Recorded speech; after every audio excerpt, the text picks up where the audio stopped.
Bismillahirrahmanirrahim. Assalamualaikum warahmatullahi wabarakatuh. Alhamdulillahirabbil alamin wassalatu wassalamu ala Rasulillah sayyidina Muhammadin wa ala alihi wa sahbihi ajma'in. Amma ba'du. Di video kali ini kita akan sedikit melakukan tanya jawab ya yang berkaitan tentang perkuliahan atau di Universitas Al-Wasatiyah Asy-Syar'iyyah. Nah, jadi kemarin di media sosial banyak yang bertanya, bagaimana cara mendaftarnya? Kemudian sama siapa daftarnya? Kemudian biayanya berapa? Terus kemudian proses belajarnya itu seperti apa? Nah, jadi Ana mengambil kesimpulan untuk membuat jawaban dengan bentuk tanya jawab. Nah, jadi di sini Ana tidak sendiri. Ana ditemani dengan sahabat Lalu Ridho. Beliau dari Lombok ya. Nah, perkenalkan diri dulu. Ya, Assalamualaikum. Saya Lalu Ridho Novel Hakim dari Lombok. Jadi beliau ini Lalu Ridho salah satu mahasiswa di Universitas Al-Wasatiyah Asy-Syar'iyyah. Untuk lebih jelas, Ana mempersiapkan 5 pertanyaan yang akan Ana ajukan. Nah, nanti kita akan mendengar apa jawaban dari beliau dan semoga jawabannya memberikan kita gambaran, terkhusus bagi antum para calon mahasiswa atau bagi antum bapak-bapak yang ingin menyekolahkan anaknya supaya mempunyai gambaran untuk bisa menyimpulkan bagaimana Universitas Al-Wasatiyah Asy-Syar'iyyah. Jadi kita mulai ke pertanyaan yang pertama langsung saja. Alasan antum sekolah di luar negeri itu apa? Kenapa tidak sekolah di Lombok saja udah cukup karena banyak universitas? Kenapa memilih untuk sekolah di luar negeri saja? Sebenarnya kalau masalah alasan, ada banyak alasan sih. Ada berbagai faktor kita buat milih sekolah di luar negeri itu. Salah satunya kalau alasan pribadi saya yang paling kuat sih, supaya dapat pengalaman yang lebih daripada kita belajar di daerah-daerah kita terus gitu loh. Soalnya pengalaman saya pribadi, kalau kita tetap di satu tempat, ya perkembangan kita ya gitu-gitu aja. Iya, maksudnya berkembang sih ya, tapi dalam ruang lingkup ya itu-itu aja, nggak akan jauh untuk pengalaman apa gitu. Makanya salah satu alasan yang paling kuat adalah untuk cari pengalaman. Terus alasan yang lainnya juga didukung sama kenapa sekolah sampai luar negeri sini, soalnya kitab-kitab yang kita pelajarin di Indonesia itu sebenarnya banyak orang ngira ada yang belajar di sana untuk gali kitab yang lebih jauh. Bukan cuma itu. Sebenarnya kita di sini untuk dapat istifadah atau barokahnya, pengarangnya dari sini langsung kan? Pengarangnya dari sini langsung. Jadi ya untuk dapat istifadahnya beliau tabarukan lah. Bisa kita ziarah makam beliau. Kayak Risalah Jamiah, makam beliau di sini. Terus Makom Imam Haddad sini juga. Ya makanya itulah salah satu alasan. Ada juga berbagai alasan dari luar eksternal. Selain itu, entah itu dari permintaan guru atau orang tua atau keluarga yang lain juga mendukung. Jadi kesimpulan dari jawaban beliau ini bahwasanya supaya menambah pengalaman, supaya kita tidak monoton saja seperti apa yang kita rasakan di negara kita. Sebenarnya kalau masalah nambah pengalaman di sana juga kita bisa nambah pengalaman di Indonesia. Cuman kalau lebihnya di sini kita bisa istifadah sama orang yang buat apa yang kita pelajarin di Indonesia itu loh. Itu sih. Nah, jadi bisa antum dengar sekalian bagaimana atau apa alasannya beliau ini bisa sekolah atau menuntut ilmu di luar negeri. Nah, jadi semoga jawaban ini memberikan gambaran buat antum. Mungkin keadaan antum sama keadaan beliau itu sama. Nah, sehingga bisa memutuskan untuk bisa sekolah di luar negeri. Baik. Kemudian kita lanjut ke pertanyaan yang kedua. Tadi antum mengatakan ada beberapa alasan sekolah di luar negeri. Lalu kenapa memilih negara Yaman sebagai tempat untuk menuntut ilmu? Kenapa enggak di negara-negara lain? Kan banyak negara lain tempat menuntut ilmu. Mesir. Nah, kenapa harus Yaman? Nah itu. Ya poin yang pertama kenapa harus Yaman ya? Yaman kan dari kita dengar di Indonesia. Kalau menurut saya pribadi, kenapa milih Yaman? Soalnya di Yaman kita dengar banyak orang-orang yang tidak terlalu keluar gitu dari jalan kayak di Indonesia, kayak adat gitu. Masih sama. Itu juga sebagai alasan yang kuat sih.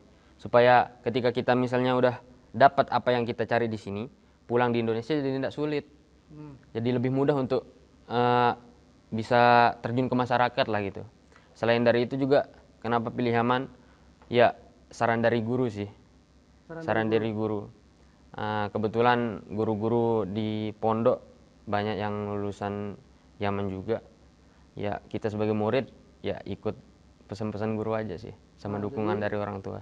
Jadi seperti itu ringkasan ya alasan kenapa memilih Yaman. Nah, dari beberapa alasan juga ada kemauan atau anjuran dari seorang guru.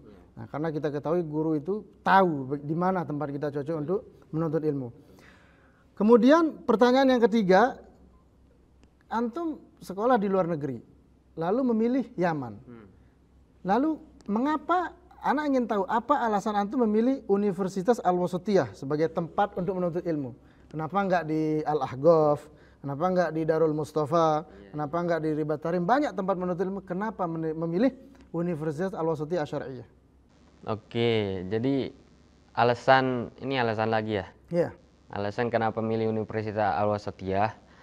Sebenarnya kan emang dari awal lulus aliyah Al-Fakir pribadi, lulus aliyah itu emang mau langsung kuliah ke formal, enggak mau langsung, ada teman-teman sebagian ada yang mondok dulu baru ke formal gitu. Al-Fakir kebetulan langsung mau ke formal gitu.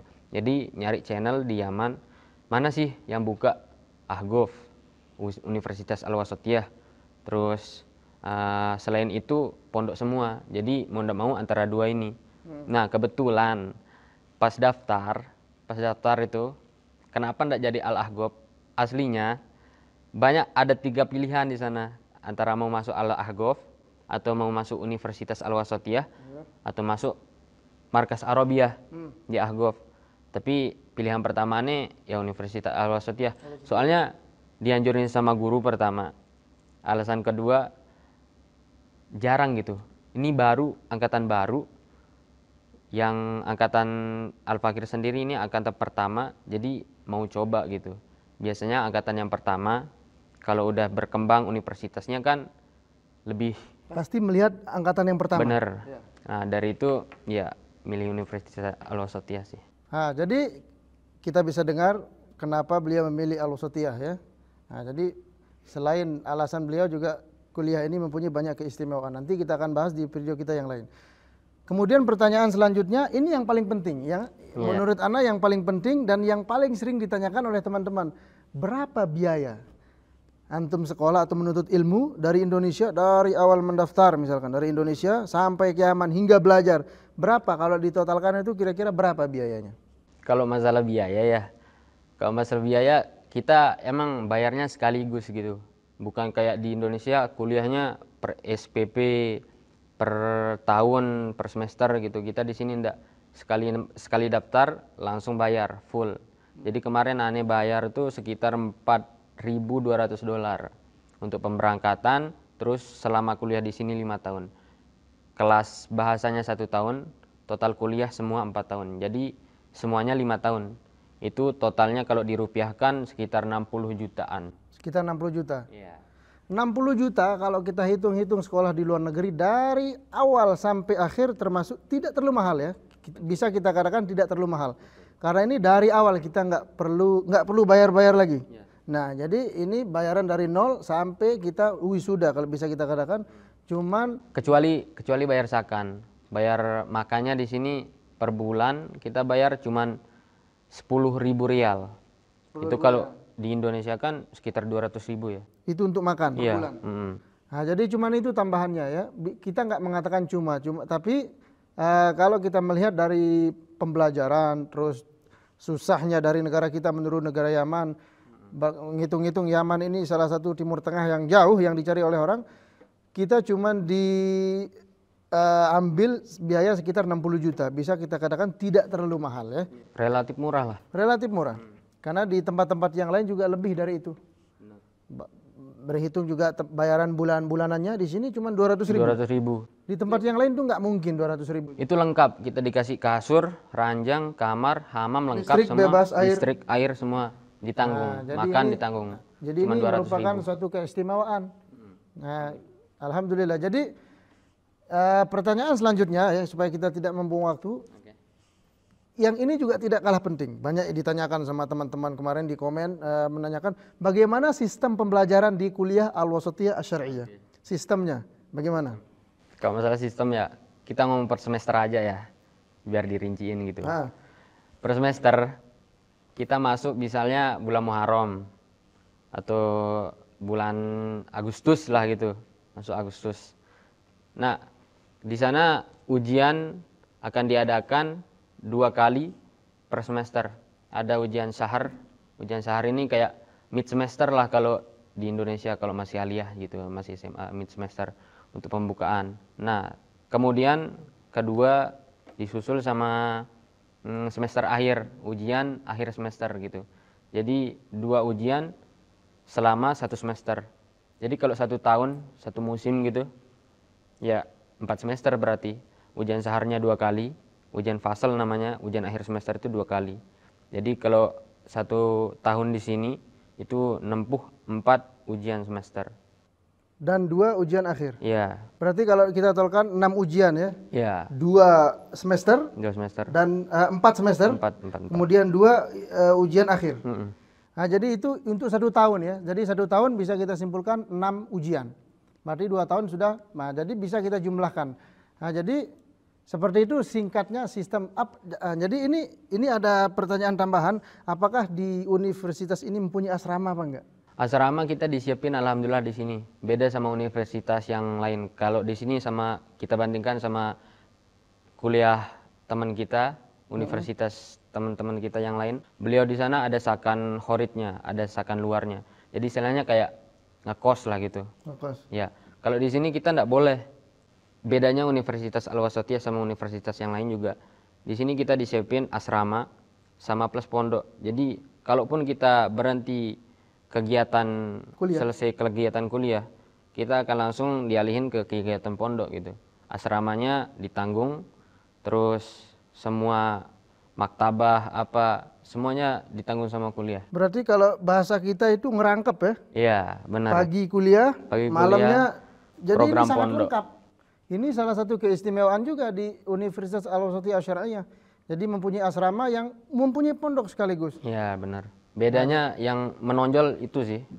Paling menonjol bedanya sama universitas yang lain, kita gabung pondok sama kuliah jadi satu gitu.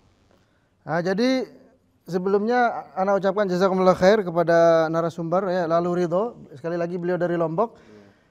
Nah, mungkin cuma 5 pertanyaan saja yang bisa kita pertanyakan dan bisa dijawab sama narasumber. Semoga yang kelima pertanyaan ini dan jawabannya bisa memberikan gambaran kepada antum. Mau kemana kuliahnya? Nah, mau menuntut ilmu selanjutnya, mau ke negara mana? Mau ke universitas mana? Semoga dengan video ini bisa memberikan manfaat dan bisa memberikan gambaran kepada antum. Mungkin itu saja yang bisa kami bahas pada malam hari ini. Sebelumnya mohon maaf. Assalamualaikum warahmatullahi wabarakatuh.